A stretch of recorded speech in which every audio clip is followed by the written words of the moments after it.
भ्राता सामान्य दैववाणी शुणी आपण एमती भयभीत हो जाती कहीं ना भ्राता ना से दैववाणी जी केवे सत्य हो पारे ना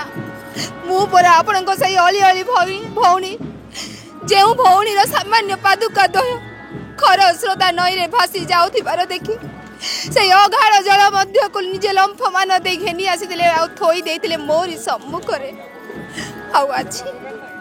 आज सामान्य दैववाणी निज अली अली भग्नी को कारागार दंड देउछंती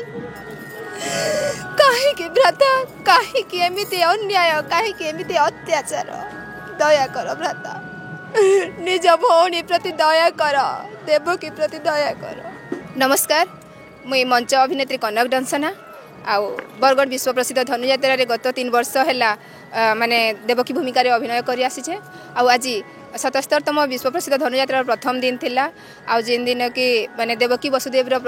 विवाह हो जाइए आर संगे संगे कंस जानी से पारी जे माने देवकी वसुदेव जहाँ के छाड़ी जाऊे एत खुशी रे माने देवकीर गर्भरु तार अष्टम गर्भ संतान हेबा तार मृत्युर कारण से शुणिक से तार पिता के गादीच्युत कर पिता उग्रसेन को गादीच्युत कर तार संगे संगे भौणी देवकी आ वसुदेव को कारागार दंड देइछन।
Yeah.